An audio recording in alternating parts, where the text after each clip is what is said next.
Good evening. So today we have some amazing, discussions to have because we are going to be talking about the 2022 national budget.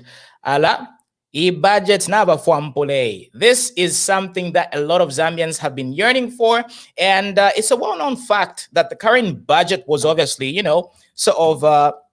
It's a PF budget to some extent because the beginning of 2021 was obviously sort of run by the Patriotic Front. So this time around, right, the UPND has come in and they have done quite some amazing changes to the budget. And according to the promises that they gave us during the campaigns, right?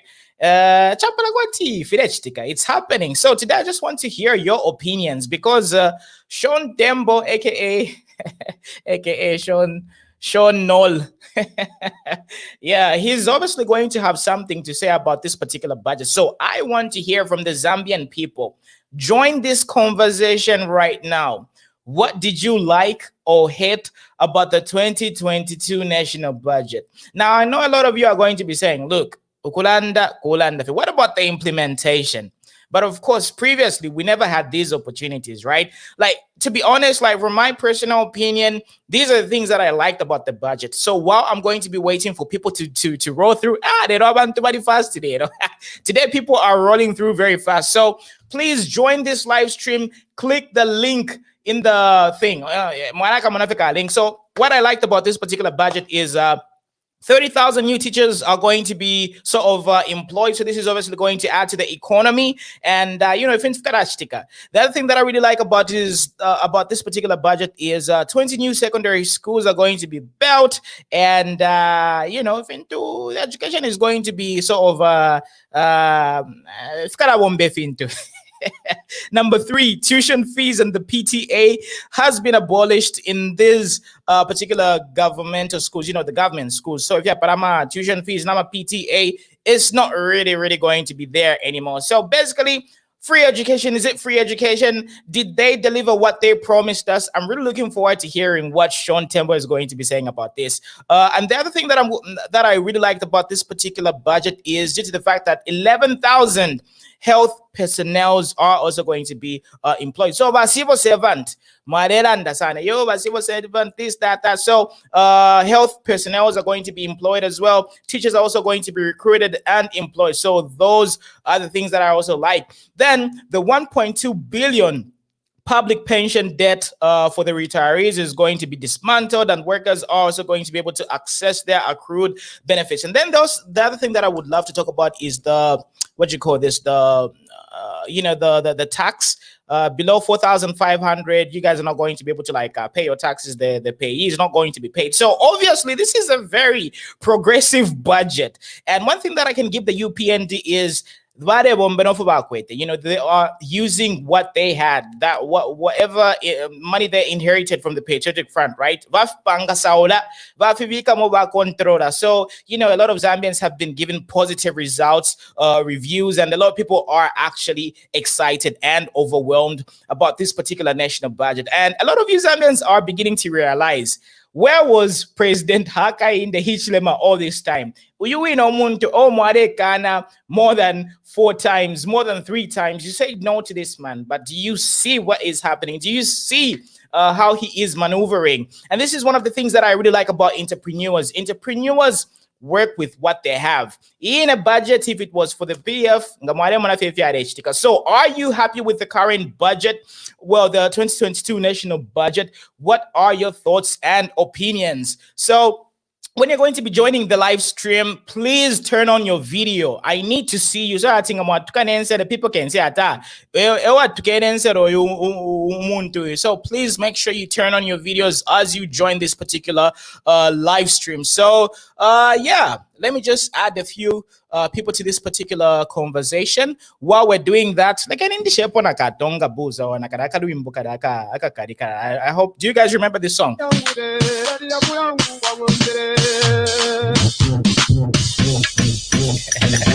Charlie Kali.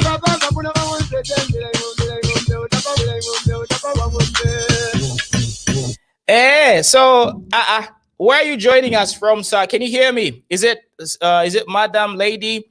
Yeah, through to the program. Can you Yeah, katushinga bale ngufaba joining up. Hello? Okay, it seems so if anybody wants to be part of this conversation, please use the link. It's right there on the post. Use the link and then join us. And please let us know. Where are you watching us from? So Hillary Salamina says she's watching from Lusaka, Charleston. Sivanje says he's watching from Solwezi. So yeah, big shout out to everybody watching me right now. Tell us where you're watching us from. Namwala is in the building. Mwenda Mucheva says watching from Durban. The budget was the best. The president is working. NM231. Welcome to the program. How are you doing, sir? I'm doing great. How are you doing? I'm good. Are you a sir or madam? Can you turn on your video? Oh, there's load shedding here. Okay, cool. So, yeah, so go on. What is your opinion? Did you like the budget? Did you not like the budget? What things didn't you like from the budget? Basically, I like the budget. It's good for me, and no flops at all. It's just good, especially on the education part. But I also think that they could also abolish the application fees for universities. Like they make no sense. All right. So I assume you graduated, right, from high school? Yes. All right. So when did you graduate? Last year, 2020. Last year. All right. Okay. So you would love them to abolish the fees. Application fees. Application fees. Yes. All right. Okay. So, but overall, give it a rating out of 10. What is your rating? I think 8. 8 out of 10. Thank you. Have a great day. Let me give a chance to other people as well. Thanks. All right, Mr. Chonho, Timothy Chonho, welcome to the program. How are you doing, sir? Thank you so much. I'm fine. Lovely. We're good. Where are you watching us from? Where are you joining us from? I'm watching from Lusaka, Kanyama. Kanyama. All right, good. So what is your contribution? Yes, I think the budget is ambitious but achievable. It's achievable. Yeah, how do you mean ambitious? Why is it so ambitious? Well, for the first time, we have seen 30,000 teachers will be recruited and 11,000 health workers, which is a very good move. So do you think these numbers are unattainable? Yes, they are attainable. All right. I have confidence in the new Dawn government. The new Dawn government is, it has shown some competence in, so to say. Right. So let me just ask you like a funny question. So I hope you're not really going to get offended by this question. So in 2016, who did you vote for? In 2016, I didn't vote. You didn't vote. Why? That time, I think I'd misplaced my voter's card the day of voting. All right. Yes. I see. Okay. So what else did you like from the budget? The issue of CDF, the raising of CDF from 1.6 to 25.7 million kwacha, it's a good move. It means that a lot of constituencies will benefit. Exactly. We are going to see massive development in our constituencies. Right. So, do you think it's really going to trickle down to the actual constituencies? Because most of the times, right, like what used to happen in the previous regime, right, only the well-connected people used to get these funds. So, how confident are you that the CDF, due to the fact that it has been, largely catered for with regards to reaching the much needed constituencies, do you really think it's going to trickle down to the everyday Zambian? Are you still there? All right. It seems Mr. Chonho has frozen. All right. Okay. So let's kick him out. Let's talk to Mr. Wilbrod. Wilbrod, hi. Yeah, through to the program. How are you doing, sir? Yeah, I'm okay. How are you? Lovely, lovely. Where you joining us from? Yeah, from Mazabuka. Mazabuka, the land of Nan, land and Shan sugar. Yeah, good. So what's your contribution? No, I just want to appreciate the new Dawn government. This is so excellent with their budget. Yeah, right. This is what we are expecting from them. Right. So what things exactly did you like? Like if you had to pinpoint like 5 things, what things did you like? There's a lot of things that I liked about the budget. Mm-hmm. Yeah, one of the recruitment of the teachers. There we have so many teachers out there that are looking for the jobs, and we are happy with the budget, that the budget has considered them. Even the health workers like doctors and nurses, there are a lot of nurses outside there that are not working. And even the CDF, they're very impressive. I'm very happy with that, because looking at our township there, we have poor townships. So yeah, we really appreciate for this new Dawn government. This is what we are waiting from them, and we are just waiting for their implementation with what they have said. Right. So do you think there could be like some skepticism? Well, a lot of people have expressed skepticism with regards to the implementation aspect, because talking is one thing, but getting to do something is something else. So with regards to implementation, do you feel the new Dawn government is going to be able to like follow through? As I know about Mr. H, the man of the word.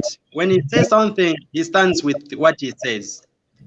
If you recall what he said during his election campaigning, he said that there will be no more cadarism in the market, and we have witnessed all those things. They have been abolished. There's no cadarism. Even when you go in town, you can walk freely. And I believe that even if what you have said in this budget, it will come to pass. Right. So if I can ask you a question, right? Did you have like this epiphany of just getting to appreciate the work that the UPND is getting to do, like in a very short period of time? Because since election, since August 12th, it's only been barely like 90 days, and so far people are having like very good remarks with regards to what's happening. So a lot of people might be wondering, why weren't Zambians given President Hakainde Hichilema and the UPND chance to rule Zambia? Before you answer that, who did you vote for in 2016? Of course, your vote is a secret, but just for playing sake, who did you vote for in 2016? Just say, yeah, you're right. Let me. All right. It seems another person has frozen. It seems Sean Tembo is doing something to the network. Sean Tembo is actually hacking the system. Every time I ask about who people voted for, everybody's all of a sudden, disappearing. So anyway, let's kick him out.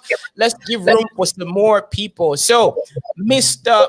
Benson, C. Sila. Welcome, sir. How you doing? Can you pronounce my name properly? It's Benson C. Saili. Benson C. Saili. Yes, Mr. yes. Saili. I like your spirit. All right, okay. What do you think about the budget? Yeah, first of all, I'd like to tell you where I'm calling from. I'm in Gaborone, Botswana. Gaborone. All right, but you're Zambian, right? Yes, I'm Zambian, yes. Good. So what are you doing in Gaborone? Why did you run away from Zambia? Okay, let's say I came from greener pastures a long time ago. Did you find those greener pastures? Are you grazing properly? They're actually becoming browner, even as Zambia becomes greener with the advent of barley. You see? Exactly. So are you going to go back for, more greener pastures like in your homeland? Yes, I'm biding my time, actually. Oh, lovely. Lovely. All right, sir. Go through your contribution. Yeah, I think it's a landmark budget. As far as I'm concerned, it's the best since independence. And it's a people's budget. It's very it's the best since independence. That's a huge statement to make. Just back it. Like, what gives you the audacity, the authority, the qualifications to actually think it's the best budget? That's something amazing, phenomenal. But I just want to hear, why do you think it's one of the best budgets since 1964? It's very altruistic, right? It's a people-centered budget, all right? It takes the welfare and the well-being of the nation at large in Zambia, right? So, it's a kind of win-win budget. Everybody's going to benefit in one way or the other. Right. So, if you had to pinpoint actual things from the budget, what exactly did you find fascinating? I think my major takeaway from it is that Zambia has had a very serious unemployment problem. All right. Now, with the recruitment of 30,000 teachers or so, 10,000 health workers, and so on and so on, it's going to alleviate this problem tremendously, considerably. Okay. So this is just the beginning of a set of affairs whereby unemployment will begin to abate from year to year. Okay, so this is kind of a set-on budget which augurs for many things, for even greater things to come in the near future. I see. Very, very good. So you touched the point of unemployment, right? So obviously 30,000 teachers are going to be employed, and 11,000 health personnel are also going to be employed as well. So what does this entail for the economy? If you can just dive deep into that particular aspect. So quite right, they're going to be employed. So how is that going to affect the economy? How is that going to affect the GDP? And why are you excited about that? I just want you to, explain to the people. You see, first of all, when you employ that many number of people, you alleviate the problems of poverty, all right? Because one person may be taken care of, maybe. In our country, we believe in the extended family system, all right? Whereby you don't just look at the needs of your immediate family, right? You have nieces, you have nephews, you have sisters, and so on and so on. So this will go a long way in alleviating, the economic status of the relatives, the broader extended family, okay? Then secondly, the more people are employed, the broader the tax revenue that accrues to the state, all right? So just as people will be getting, they're going to be paid, they'll be getting salaries on a monthly basis, at the same time, they'll be paying tax on a monthly basis, okay? So this is going to boost the national fiscus in the bargain. So it's a win-win situation, so to say. Definitely. And you talked about taxes. There's one proclamation that was made in the 2022 national budget where people who are earning less than 4,500 kwacha are going to be exempted from, the payee, the pay as you earn tax, the pay as you earn tax. So what is your opinion about that particular proclamation, and how fascinating is it? Are you excited for the people of Zambia, even though you are in Gaborone, Botswana? So, what do you think about that? Okay, the answer is no and yes. First of all, it's a step in the right direction in that at least there's going to be a relief of some kind. 500 pula is not a joke. But at the same time, I would rather the threshold was put at about 5,000 kwacha or 5.5 thousand kwacha, right? I think it's quite narrow. Okay? Wait, hold on. Let me get that right. 5,500 kwacha. It's between 5,000 and 500 kwacha, not just. Yeah, but that's just a price discrepancy of 1,000 kwacha. So you're saying they should have raised it by 1,000 kwacha. Why? Why do you say that? Yeah, so that we alleviate the burden, the tax burden, even further. Okay, to me, 500 kwacha is just like a drop in the ocean. Okay, the finance minister, should have gone a step further, as far as right, sir. Yeah, sorry about that. Do you know the average salary for the common worker in Zambia? Can you try just to educate me a bit about that one? Maybe I might be. I think the average salary should be 5,000 and less. Mm-hmm. That's like the average between 3,000 to around 5,000. That's the average. So to all the viewers out there, please correct me if I'm wrong, but I think that's the average salary. So yeah, but go on. Sorry for cutting you off. Sorry. Yeah, so I think I already made my point insofar as that aspect of the budget is concerned. The other thing that I wanted to point out is that the top marginal tax of about 37.8% or so, which is almost 40%. I think that is too high. Okay, at the very most, the tax, the top marginal rate should have been pegged at 30%, and the ordinary tax, the broad-based tax, should have been pegged at about 22% or so. Okay, because that's those are the tax rates that obtain in this country here. Okay, pay as you earn is not more than 25%. All right. Okay. So hold on. Repeat that point. So you're comparing the Botswanan tax situation with the Zambian tax situation. Exactly. That's what I'm trying to say. I'm saying that 40%, approximately 40% of the top marginal tax is too high. Okay. At least it should have been put at 30% maximum and about 22% minimum. That's the point I'm trying to drive across. All right. Okay.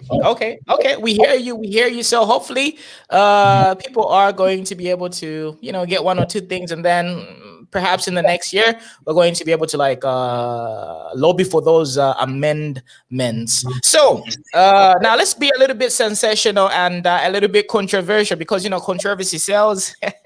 So let's talk about Sean Tembo. What do you think Sean Tembo is about to say tomorrow? Because I know he's just perusing all the proclamations and he's trying to figure out something that's just going to oddly stick out, and he's going to attack it. So if you were Sean Tembo, how would you criticize the budget? You see, the problem with Sean Tembo is that he seems to have a personal vendetta against the president, right? What do you think that is? Insofar as he's concerned, the president cannot do right. Okay, whatever the president does is wrong in his own lenses of perception, right? So you never find him say anything positive about the president. To me, that is kind of abnormal. It's not normal at all, right? You have to give credit where it is due. Okay, let's take a person like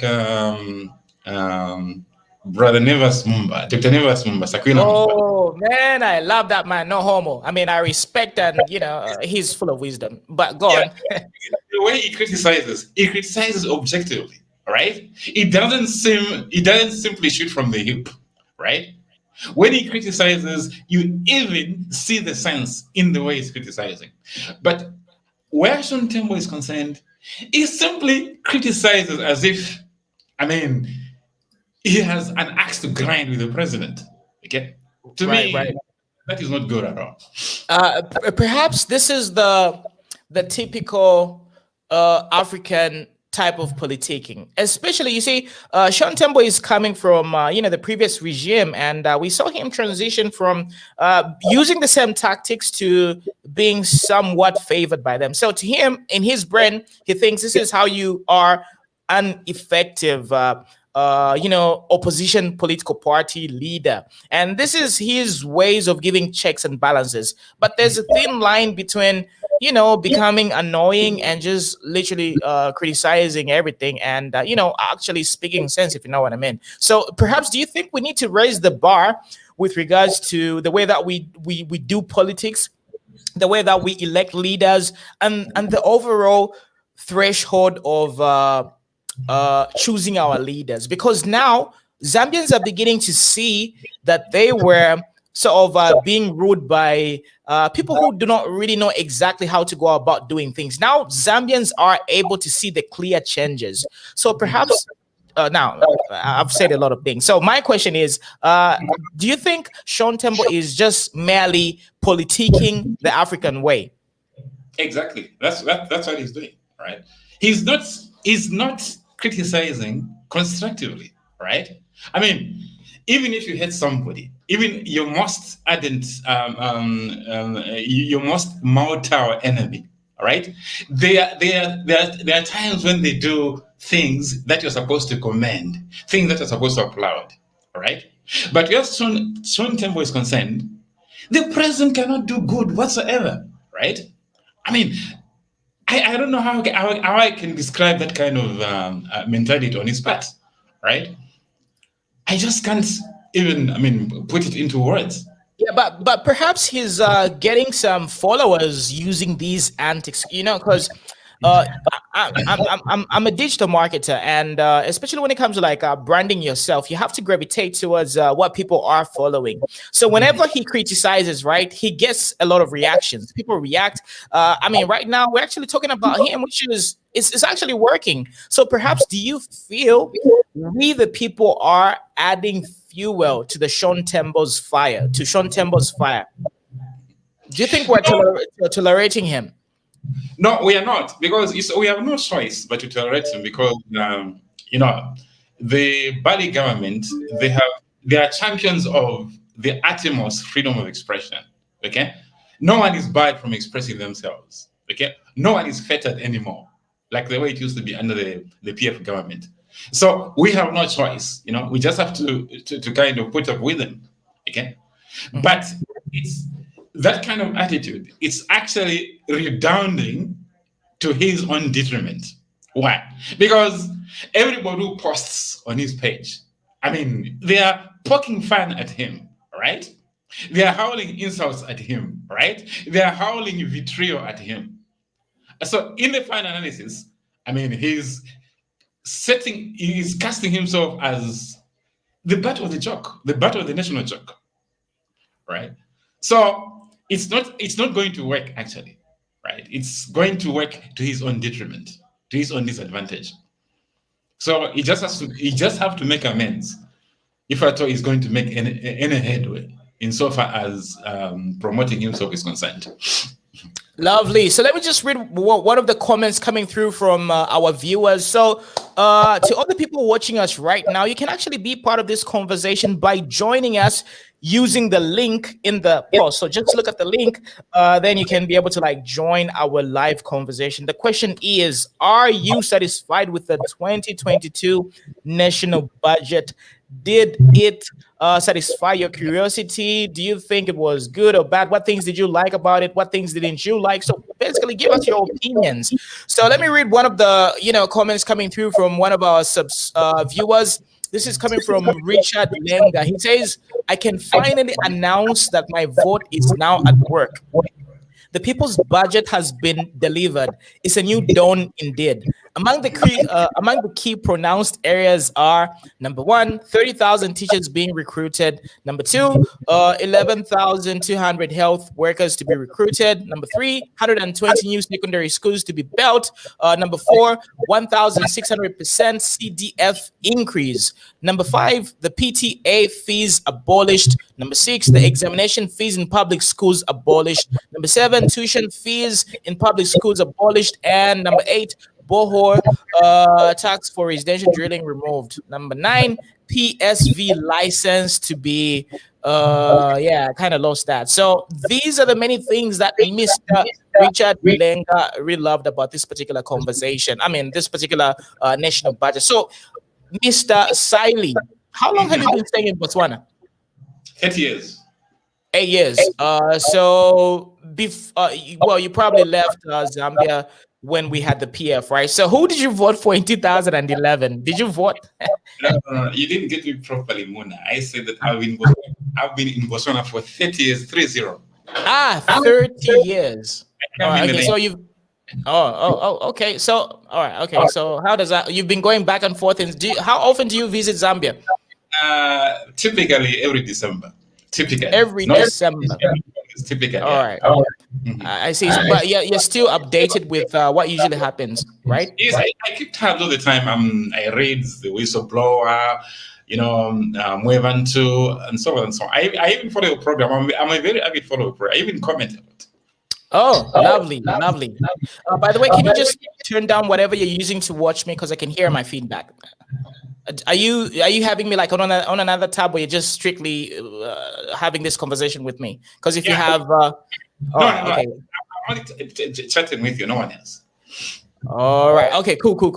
So the other thing that I would love to find out is, let's talk about the school fees. Mm-hmm. What do you think about that now that the PTA and some of the fees have been removed? Is that going to impact the way our education system is run? And is there going to be like any cons with regards to this particular move, because it is a very broad move. This has never been done before, and I mean, of course, during the Hakainde era, we had free education, but look how that turned out to be. And a lot of Patriotic Front people were saying, do something. I remember Iris Kayingo was saying, do something. So this time around, they have done something. They've, made education very affordable. So do you think there is going to be like a negative, whatever sequential outcome due to the fact that this has been done? Is there going to be any disruption with regards to how education is run in Zambia? You know what? When you introduce free education across the board, like what the Biden government has done, what they have to do at the same time is to build more schools, all right, so that they can accommodate the influx of new pupils who will be enrolling. Because in the past, some people haven't been going to school because they didn't have the money, they didn't have the wherewithal, right? Now that it's free for all, it's open system, right. Everybody is going to enroll. But the current capacity of the schools that we have in Zambia, can they accommodate? Will they be able to accommodate the inflow? Right. That's the first question that we have to ask. Right. Then, secondly, is the free education going to be augmented with the quality of the education that is going to be obtainable? Right. Lovely point. Mm-hmm. Yes. All right. Are the students or people going to have textbooks in all the subjects? That will be taught in, right? Are they going to have proper desks, proper chairs? Okay, so those are the questions that should be asked as well, because it's one thing to enroll 100%, to have 100% enrollment in every school, in every primary school, every secondary school in Zambia, but it's another thing for those students who have been enrolled to get quality education. Okay, right. So it's not. The question should not just be about quantity; it should also about quality in the men.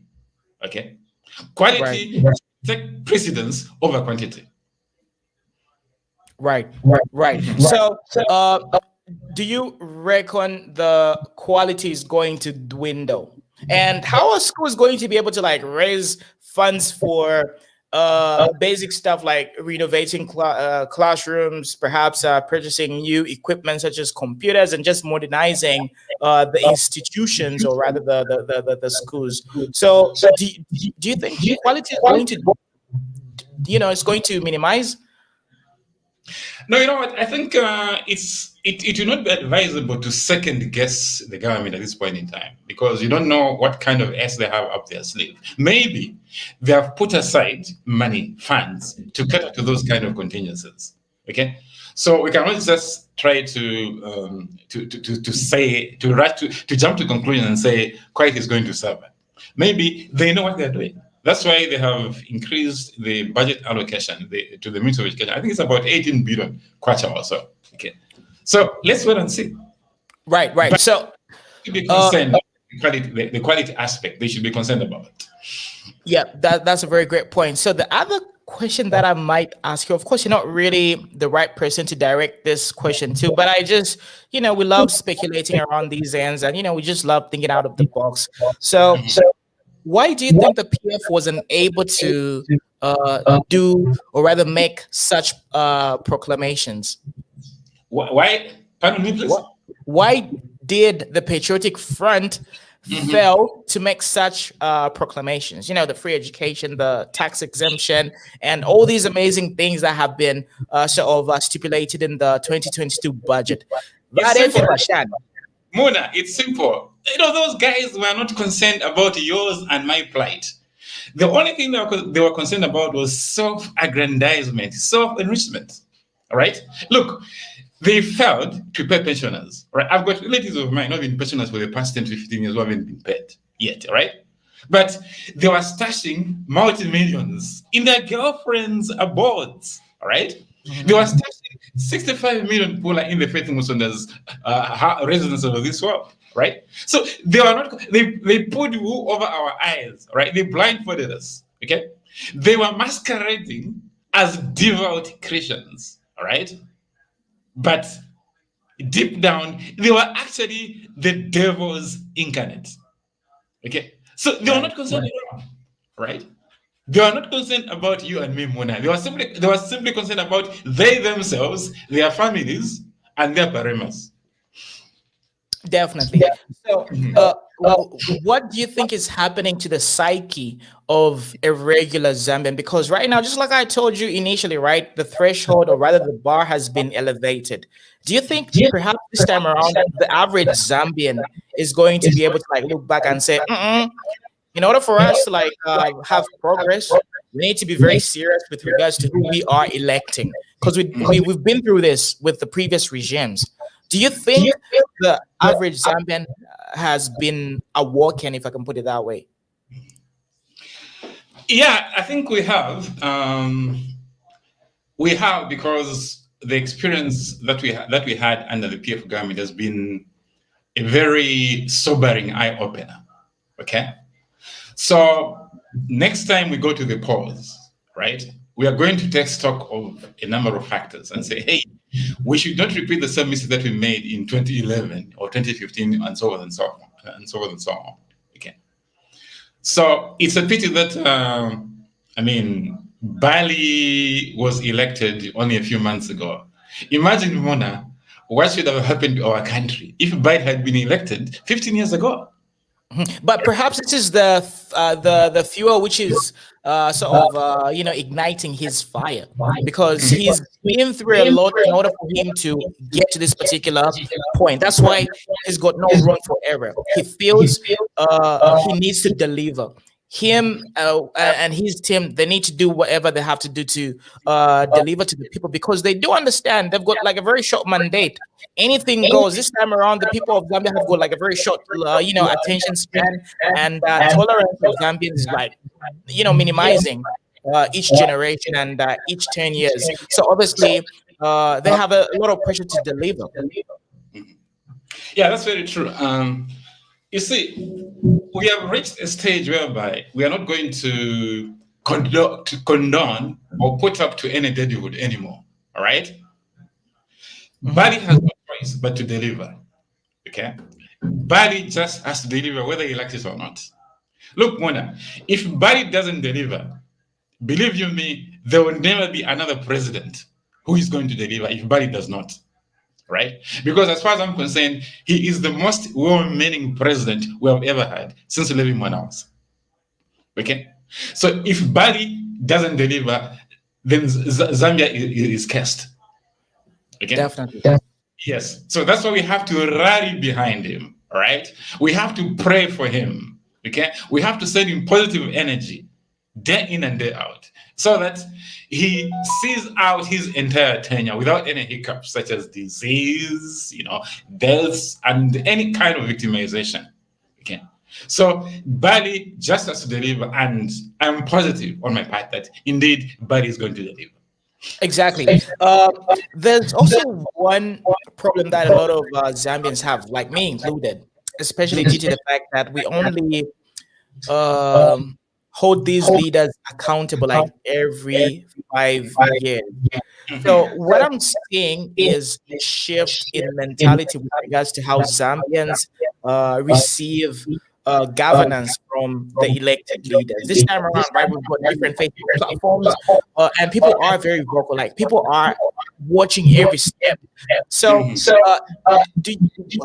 what things can Zambians do in order for us to always make sure that we are making our leaders accountable on a daily basis with whatever move, not just my elections, we forget, then we come back out after 5 years and say, what have you done? So how can we make sure that there's perpetual checks and balances, and just basically people holding these leaders accountable? How can we be thorough? How can we let them know that we are actually watching you on a daily basis and we want you to do the right thing, not just coming after 5 years and then, trying to fixing everything fast. No, you see, the way I see it, Muna, is that first and foremost, the Constitution, it needs a complete overhaul, right? We cannot have a clause which says if you steal money, then you bring it back. You won't go to jail, right? What does that kind of clause do to the people that are in power at this point in time? They are going to do the same thing in the hope that even if they are to steal millions or billions, all they have to do is to return maybe a fraction of those billions or millions, and then they'll be set free. They'll go away scot-free. So the first thing that we have to start with is to change the Constitution so that all those clauses that kind of tend to aid and abet the commission of corruption are weeded out. That's what we should do. Because if we have a constitution that kind of tolerates those multi-practices, then we'll be moving with one step forward and two steps backwards. Mm-hmm. So the first thing that we have to address is the constitution. We have to change it so that it's amenable to the spirit of, upending this corrupt disease, the corruption disease that has dogged us since PF came to power. Exactly. And speaking about the constitution, President Hakainde Hichilema talked about the fact that it needs to be amended, because he was also talking about the fact that the Solicitor General appointment was taking way too long. He got inaugurated. There was the inauguration. He was elected, and he couldn't change the Solicitor General due to the fact that the Constitution has got like these long processes. So just touching on the same very point that you gave us, right, with regard to the constitutional changes, what other things would you love to change, in the Constitution? I think that should change in the Constitution. Mm-hmm. The other thing I think is to empower the president to appoint cabinet ministers outside parliament. Now that's a double-edged sword. Now that could be deadly on if the power falls in the wrong hands. But go on. It's not funny, because look at this. People have been complaining that the women representation in parliament is very limited. We have very few women in parliament. Okay. Now, why do we have so few women in parliament? One reason is that the president had to choose only from people that were elected, right? Correct. And so from a base level, plus a few that were nominated, Okay. Yeah, but from a base level, don't you think more women should participate and compete just like men from a base level? Because obviously the president is choosing from the people who've been filtered out. So if there is more participation by the women, then they are able to compete. If they are the best of the best, right? They're going to be elected as MPs. Then the president might potentially choose them after they follow through this particular process. But go on. Sorry for cutting you. Mona, there is this problem that is innate in human nature, and that is what is called male chauvinism. All right. Look, if you have 10 men who are standing for elections, all right, and you have about 15 women who are standing for the same elections, right? People are going to elect more men, even women themselves. They're going to elect more men than women, all right? It's just human nature. I mean, we are innately, intrinsically male chauvinists, women included, right? But if the president had the power to appoint from outside parliament, I mean, he can simply say, okay, fine, this time around, I'm going to have half of the ministers are going to be women, all right? So he's going to put maybe 10 from the House, from the National Assembly, and the other 15 or so from outside parliament. Okay. But sir, I do. I'm not with you on this one. Yeah, on your own. that is the situation that obtains in the United States. In the United States, the president, he appoints from all and sundry. He's not restricted from appointing from members of the Senate or the House of Representatives. No. Okay. So if it can work in the United States, why can't it work in Zambia, especially under the inimitable Bali? But we don't really have the same governance structures as the United States. We can put them in place, right? Yeah, that's why we're talking about overhauling the Constitution. We can also put them in place. But that's going to take some time, and we need to share that. Okay, quite all right. If he's able to appoint by himself, it has to be fair, and he shouldn't put himself in a situation where he has like an advantage, if you know what I mean. Like, let me give you an example of what was about to happen if Bill 10 went through. By the way, how close were you with Bill 10 proposal? Just try to jog my memory a little bit on Bill 10. Okay, yeah.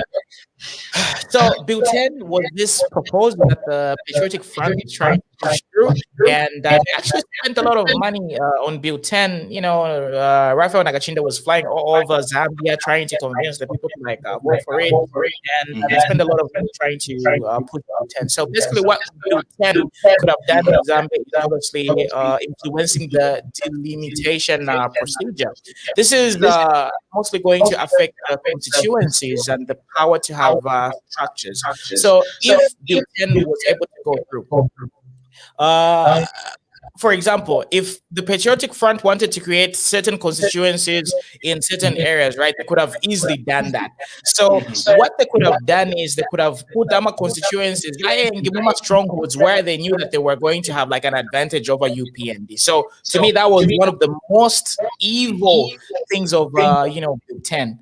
So if that went through, that could have put the UPND at a disadvantage. And thank God the UPND had enough MPs to oppose this particular bill. So this is one of the reasons why, if you are a political party, numbers matter in the parliament, because those MPs, can be able to like side with you if there is a proposal or a bill which is going to disadvantage you. So those were one of the evils of the Bill 10. So it's kind of similar to what you're saying with regards to him appointing AMA MPs, because we need to have like decentralization with regards to how we elect our MPs. If people feel like a PF MP needs to be elected, they do that. They vote for PF. If they feel UPND or NDC, they need to do that. But if the president is appointing these MPs individually, there's obviously going to be like some sort of biasness, if you know what I mean.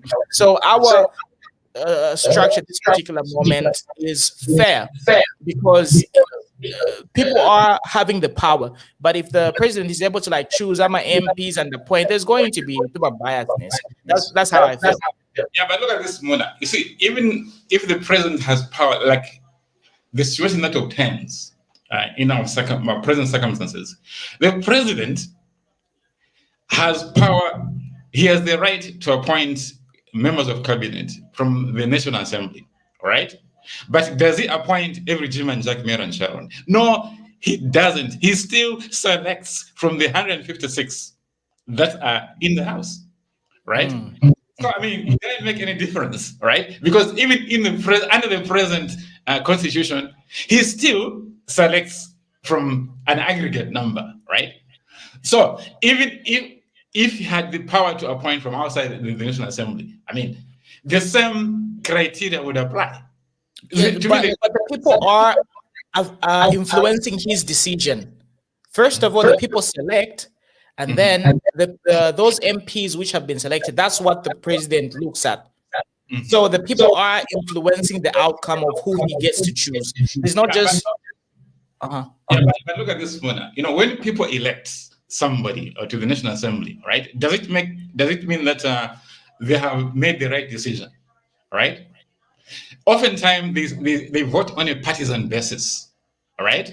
You know, look at Kitwe, right? How many MPs, how many UPN MPs were elected in Kitwe? 0. All the MPs in Kitwe, they are PF, all right? So what I'm trying to say is that, I mean, we are not always objective, even if we have the freedom of universal suffrage, okay? The freedom of electing our representatives to the National Assembly. We are not always objective, okay? So, I mean, if we are objective, Mona, I mean, would we be voting people like Bowman Musambo to the National Assembly? Definitely. Oh, sir, people are saying we're having like a lot of reverb. Are you using loudspeakers to hear me? What do you mean loudspeakers? Well, are you using speakers? Like, where's the sound coming from? Yeah, I'm using the desktop speakers. Yeah, they're the ones that I'm using. All right. Do you have any headsets nearby? No, unfortunately, I don't have any headset, my brother. You know. All right. Okay. Are you watching me elsewhere on the computer, on the browser? Are you on the computer, on the desktop? I'm on desktop. Yeah, I mean, are you watching Z Corner, the Facebook page, or on YouTube? It's on Facebook. All right, just close it. Just remain with the conversation that we're having. Yeah. Just audio. I should just remain with the audio. No, I mean, stop watching the live feed from either Facebook or YouTube. Just remain with the StreamYard link that you clicked on. Where do I click? All right. Okay. I should say stop cam. Where is it stop cam or what? No. Do you have like a separate browser playing our live stream? No. I'm on Facebook. I'm talking to you on Facebook.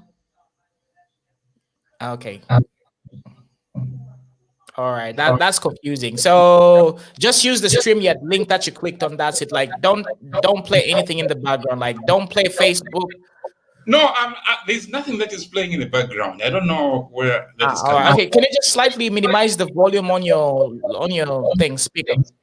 All right. Okay, let me just try to minimize the volume and see what happens. Yeah, just minimize the volume. Oh, just wait. Okay, I've minimized. How does it sound now? All right. Am I having any feedback? Well, it's minimized, so that's a little bit better, but it's still there. My God. All right. Okay. But anyway, next time just come with some headsets. I love the chemistry that we had and the conversations that we had. I think you are a very great guest, and I know you've got like a lot of things to talk about. And I also like the banter. You know, like going back and forth. It really helps with the stream. So just send me your email, muna@zekona.com, or you can just inbox us so I can have your details. Then we can be having these conversations like on a regular basis. So thanks a lot. I'll do that one. I'll do that. All right. Okay. Take care. Later. Bye. You're doing a great job. Thanks. Thank you. All right, ladies and gentlemen, that was it. So I really hope that you enjoyed that one. So I mean, we're just having fun with the budget, man. The budget has been it has been an eye opener. Now they put a budget up. But if it was the PF doing this budgeting. So one time,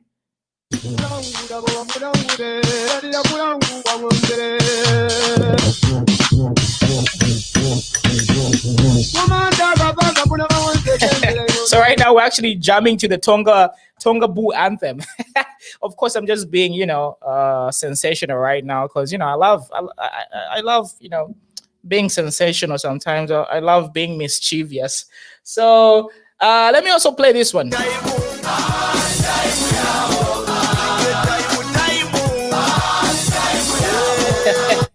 Ni time yavo. So it seems a lot of you a lot of you have been offering your thoughts, and you've been telling us what has been happening, and I really appreciate all the effort that you have been putting in, especially to make this community TV station, because we basically built this from the ground up, so that you guys can actually have a voice. And if you see the tag like on the Facebook page, right, we are the leading voice for the Zambian youths and the Zambian citizens. So Ichinchi TV Chenwich.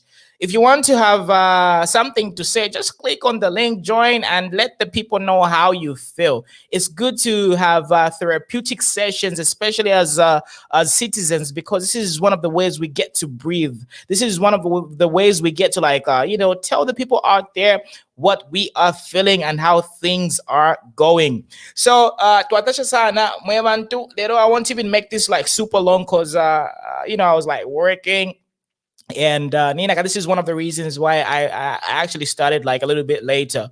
So yes, in Facebook, I've actually got like a business and I've got like work to do. So I just do this as something that I do like after I work. So this is just like a hobby of mine, and I'm so happy to have these conversations with you. So I hope once that I'm share. So right now I know that there are over 100 people watching me right now. So I'm kindly asking you to share this video right now. Share it on your timeline. Share this video in 5 different Facebook pages, because you are going to give me the motivation to actually do more live streams. So support your brother. Brother Muna here needs your support. The only way you can support us is by sharing this video, because it's going to allow us to when we've got some leisure time in the evening, we're able to like talk to you, and you are able to interact with the Zambian nation as well. So please, share this video right now. Share this video. Otherwise, I'm very happy with the budget. The budget was 10 out of 10 Vakamba. Although if I can also just say this, any budget yaba PFA. Basically, so now think about how explosive the 2023 budget is going to go, because now the UPND is going to be in they're going to be like in charge for the next year. So they are going to be able to like control our income, our resources, and these people are not playing. So now just imagine what they are going to be able to achieve and do with a 2023 budget, due to the fact that they are working with what they inherited. So today inherited PF boom, bacha into free education. Free education. They've given you free education. At least for the most part, all those exorbitant fees. At least education is becoming affordable for a lot of people, and this is what we need. Therefore, we do not want to have a situation where only the would-be's or the people who've got access to certain things to have like an advantage.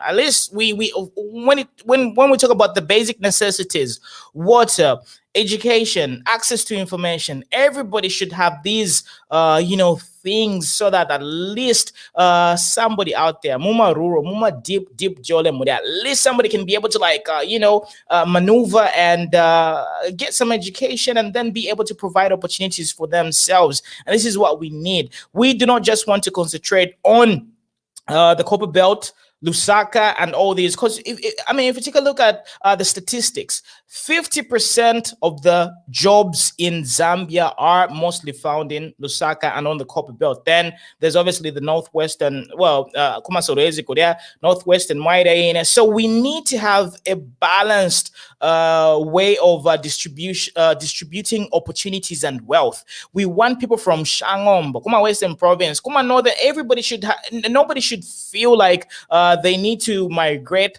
and go to the Copper Belt in order for them to have access to employment or opportunities. We don't need people to feel like they need to be in Lusaka, in order for them to like get things running. So this is what we need. This is what we need. We need to have Umulingania, and a very good place to start from is obviously education. So I'm very happy about this particular budget. It has been an eye opener for a lot of Zambians, because a lot of Zambians now really believe that kwariba abapondo, kwariba amatonga booze. In the meantime, we're jamming.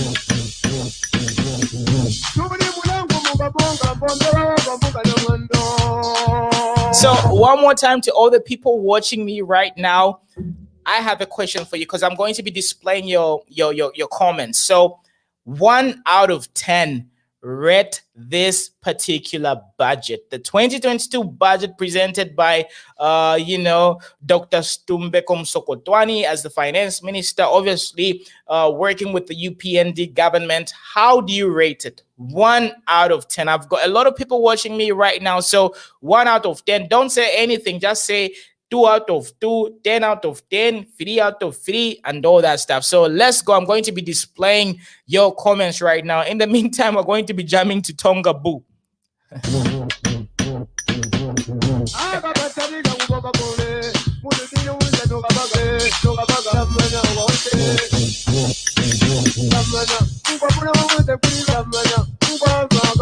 Yeah, so akaruimbo kusikatushira demonetize ka page. So once I can see your comments, Chris Chinyemba says the budget was very interesting because employment is created into constituencies. Richard says budget is 100. Okay, so Kelvin says powerful budget. What else do we have here?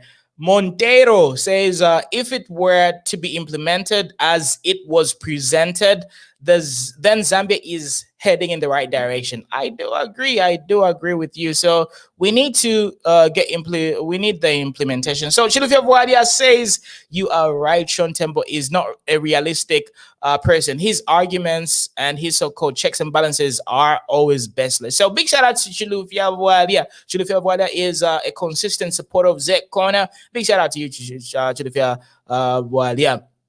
What else do we have here? So let me see. Suwilanji Silungwe says 2016 I voted for HH. He just didn't win. So if we to all the people who've been following Z Corner, right?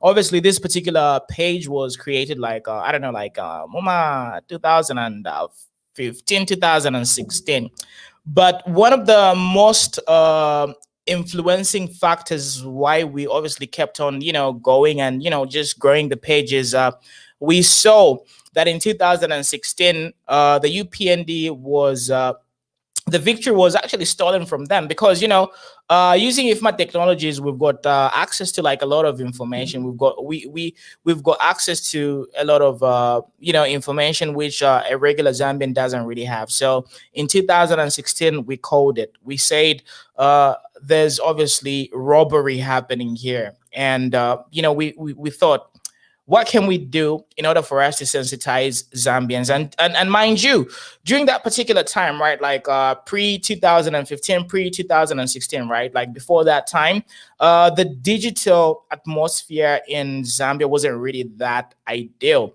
And if you talk about even video content consummation, people weren't really consuming video content like that. So if you do your Googles, if you go back, like I want to challenge you to go back to the earliest post that we were posting at Z Corner. We actually pioneered video content here in Zambia because everybody was, doing text. I'm a post if it. So, we came through with like a different approach. We were doing the video type of content, and we were very critical and doing it from a point of objectivity. We were very objective. So there is a very high probability that if you were on Facebook since 2016, your decision was probably influenced by some of our tactics. Because when it comes to like changing the subconscious, and this is something that I shouldn't even be talking about, but because this is some deep information. All right. So in order for you to attack the subconscious of a person, you need to show them certain imagery. So if you look at our presentations, our programming here on Z Corner, like way back, like go back, like do your Googles, you find that a lot of things that we were talking about, these are the points that a lot of people were bringing about. We've got like a lot of curated content with regards to like a lot of different things. Just do your Googles.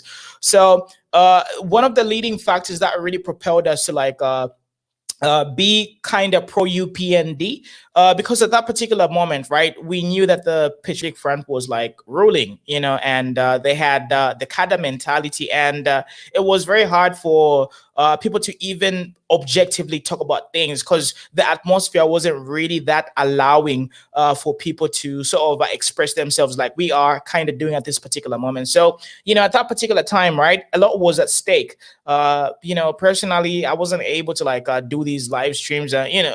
Well, we tried to do these live streams, but we were intimidated. We were threatened. My family was threatened. A lot of people could have lost their jobs.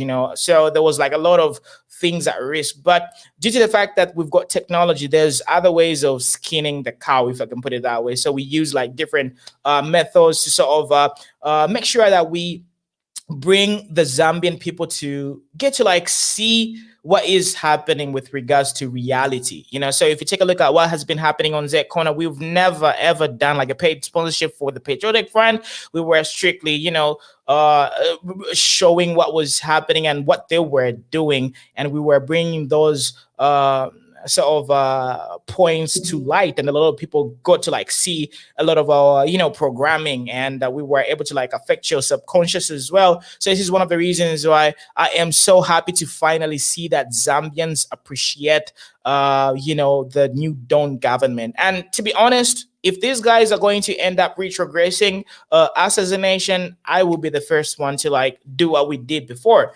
We are obviously at this particular moment, right, we're 10 times stronger than we were in 2016 in terms of us being a conglomerate as Z Corner, as the, Z Corner, whatever, broadcasting corporation company, whatever you guys can categorize us. This time around, we're 10 times better. We've got like, our businesses have grown, and, we are just way better than we were. So if things start going the other way, right, because by the end of it all, we always side with the people. You see, as Z Corner, if we to stay for you, you can't buy us, because we make our own money and we're financially stable, if you know what I mean. So you can't really, you can't really buy ourselves, if you know what I mean. So, there's nothing that you can do to like influence our perception of you. You get what I'm saying? So, my point is, I'm really happy to see Zambians experiencing this type of leadership. Of course, it's too early to talk about these things because we are just 3 months into the new Dawn government. But this is the vision that I had when I was like, going on with this particular page since 2015. This is what I had. I wanted Zambians to experience this soberness and, just experiencing this rich leadership, if I can put it that way. So I'm so happy to see that you guys are really, really happy and you are in a good place. So at Z Corner, we are the community TV station. We work for the people, we side with the people, and we always make sure that we remain objective, fair, and just doing the right thing by the end of it all. Because to us, money is not really a driving factor. And we just want to do right. We want to genuinely see Zambia do very well. We want to see Zambia genuinely become better, because we've got a lot of orphans, we've got a lot of pensioners out there, we've got a lot of people who are differently abled, if I can put it that way. So we need to make sure that we use our resources that God has blessed us with abundantly. We've got a lot of different resources, so we want to reach this particular threshold where we get to benefit as a nation, and get to enjoy our resources, and where everybody is able to at least make a $1,000. We need to reach that particular level where at least every Zambian should be able to earn a $1,000 per month, at least every household. $1,000, because that's the amount of wealth that we have a nation. That's the amount of money that we have a nation. We are so rich. We are so blessed. We just need to get the right people in power. These people need to implement, and everybody's going to benefit. So I hope you enjoyed that one. So that was a little bit of a background story with regards to how Z Corner is evolving, and of course in the next coming years we're probably going to be bigger than this. We're going to go into actual broadcasting. We're definitely going to fund that. We're going to come up with like an actual TV station, and so I'm actually giving you a blueprint of how to build something. This page started out as just a regular page. You guys are seeing us evolve, and you're going to see the Z Corner TV station. So I'm giving you the blueprint of how to start something from your mind, as in having a thought, getting to implement it, using whatever little that you can, Facebook, social media, digital marketing, and then getting to like have a full-fledged type of operating business. So hopefully we are going to be able to document it as usual, and you guys are going to benefit from the type of things that we're going to be doing in the future. So that's all I had for you. You guys have been awesome. Share this page right now. Share this page. They can three shop on a tonga boo one more time.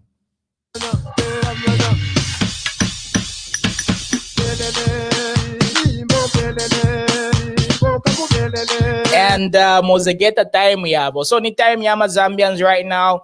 Kudi be amakada z, kudi be fya wele. So ni time yenu ba Zambia. So I'm so super proud of Zambian citizens at this particular moment. So